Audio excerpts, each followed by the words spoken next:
Have you ever found yourself, after you've been promoted, wondering how the heck you're going to get through the day? In this episode, we're going to cover the common reasons why you might have gotten tripped up after you were promoted, and if you have a promotion on the horizon, what you might want to prepare yourself for. For those of you who are new to the Women Taking the Lead podcast, hello and welcome. I'm Jody Flynn. I'm an executive leadership coach, speaker, and author. I have the privilege and joy to work with women leaders to hone the skills that will allow them to grow into and then thrive in senior leadership.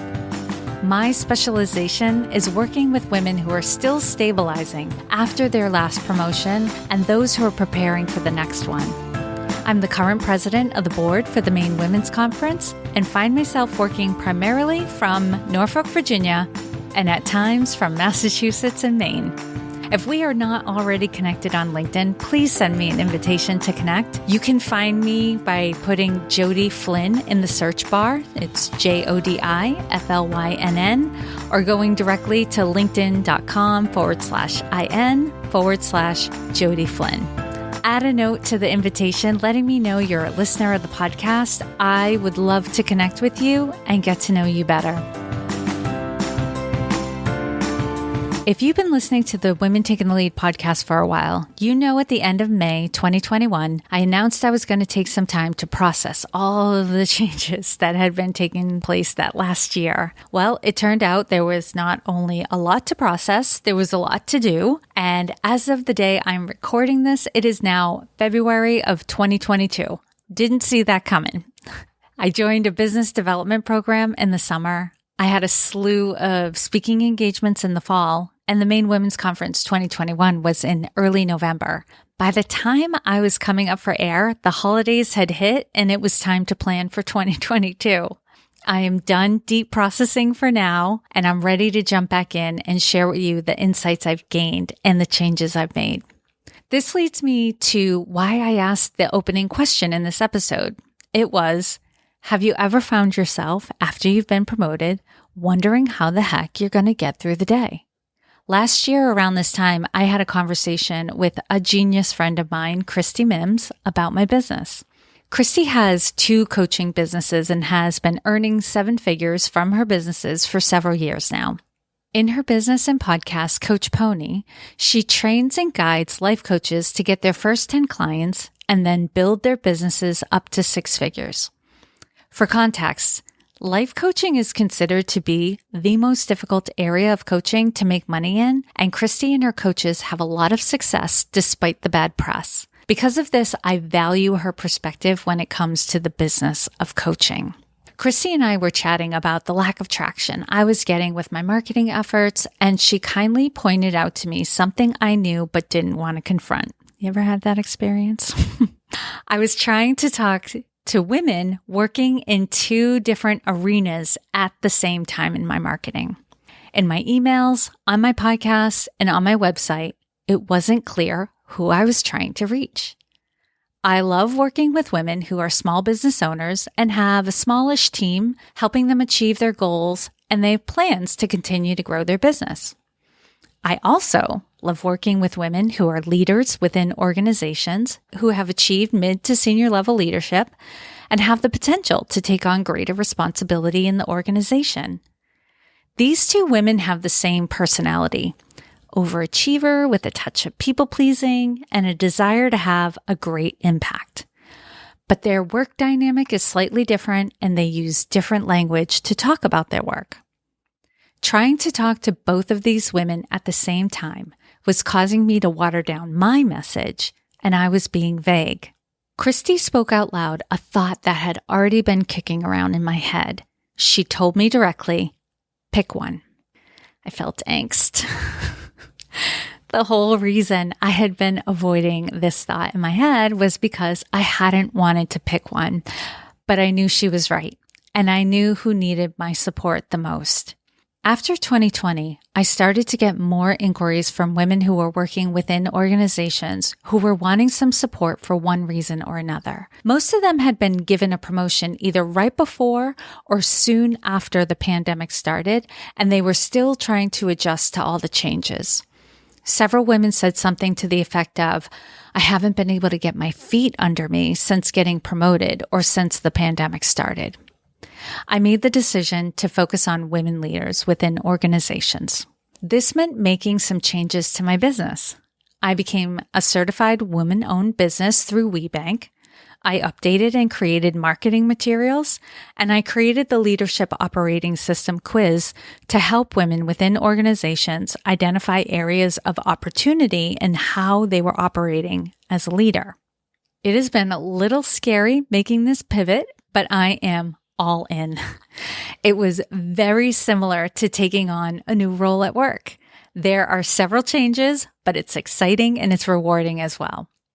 If you are between promotion, it is my goal to have this podcast be a resource for you.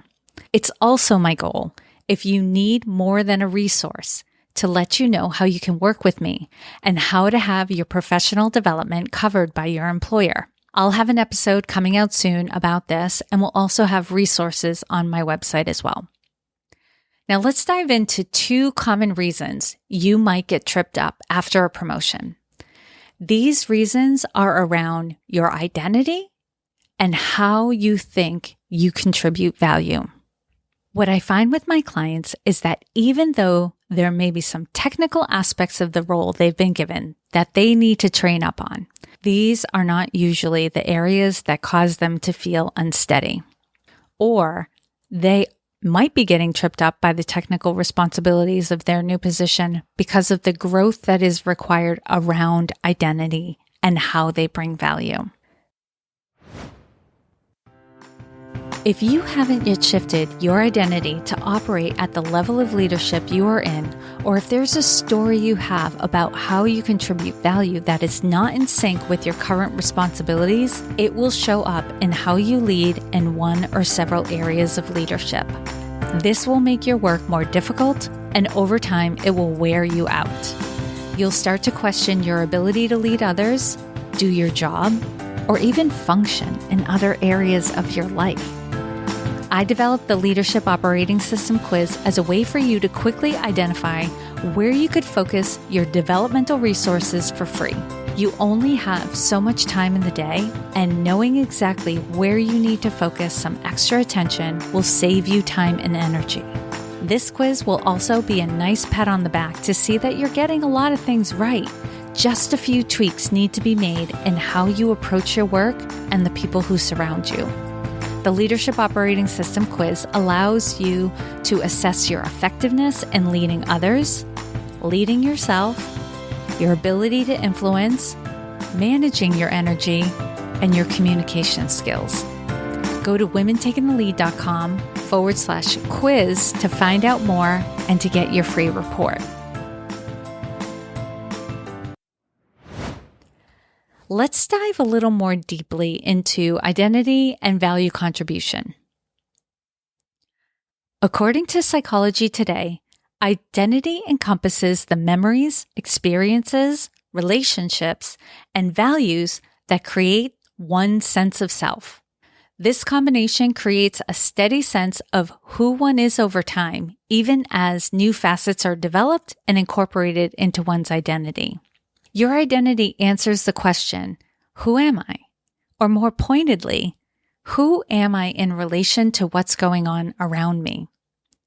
Now, your identity will trip you up in your new role if your identity has not grown with you.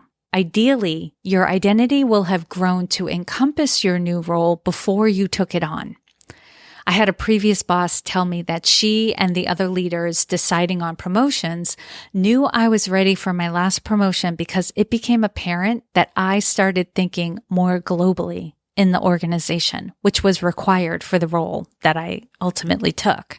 The questions I asked and the comments I made in meetings let them know I was ready, right? And in a good situation, this is what's going on. The leaders, who are deciding these things know what to look for to identify if someone's ready for a promotion, or they know how to guide them there. However, you and I both know it doesn't always work out like that. Sometimes we're given a promotion or new responsibilities because we're the closest to being ready amongst our peers. If your identity has not grown to encompass your new role, the question your identity will be prompting is, who am I to be here? If identity is what's tripping you up, you will find yourself thinking things like, I don't belong here. I can't keep up. Why did they pick me? They're going to find out soon that they picked the wrong person. The disconnect between your self-concept and the role you have will exhaust you. You might find that you are starting to sweat as you get ready for your workday, and you may even experience dread. This identity/role crisis will impact how you show up as a leader and how you perform your role. So doing the Leadership Operating System quiz will help you identify where this crisis is showing up in your leadership. This quiz is also helpful in identifying the other thing that can trip you up in a new role. Now, you may not have any issues with identity in your new role. You see yourself as the person for this role, you knew you were meant to be here, and you have arrived. However, you either can't quite seem to get away from the work you used to be doing, or you still have a strong desire to be doing, and I'm putting in quotes, the work in order to feel productive. What is tripping you up here is your sense of value, namely, how you contribute value in your new role. This is a mindset issue around value and worthiness, yes. It's also an interesting devaluation of the contribution of good leadership or your particular brand of leadership. And if this is you, you're not alone. Many of my clients get tripped up here. It can be difficult to going from doing work you were good at and comfortable with to doing things that make you a little uncomfortable, like running meetings, giving performance reviews, or board presentations. It can also be difficult to go from having a hand in the day-to-day work and making an immediate, visible impact to being the person who guides and counsels the individuals doing the day-to-day work. Or going from the person who guides and counsels individuals doing the day-to-day work to the person who guides and counsels leaders, right? Getting further and further and further removed from the actual day-to-day work.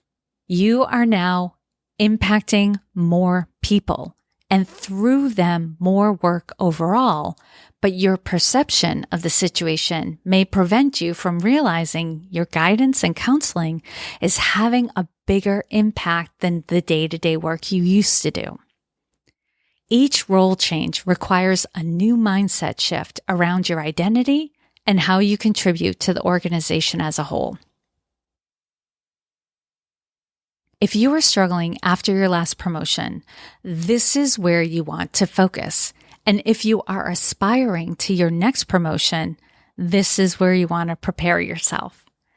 Do you see yourself in your next role? And do you feel excited about the idea? Are you ready to let go of some of your current responsibilities so that you can focus on the work that will have greater impact? Wow, this has been fun. It's so good to be back and to be with you again. I've got some good stuff planned in the months to come, so be sure you're following or are subscribed to the Women Taking the Lead podcast in the app that you are listening in right now, or you can get subscribed on the website as well. If you're interested in finding out more about my process, the cost of coaching, or how to ask your employer to pay for you to work with a coach, send me a message on any social media platform or click on the scheduling link in the show notes. You can find that link in the episode description. If you're listening on your phone, that will be in your podcast app. And if you're listening through the Women Taking the Lead website, the link will be toward the bottom of the episode webpage. I would love to hear from you. As always, I hope this was of value to you, and here's to your success.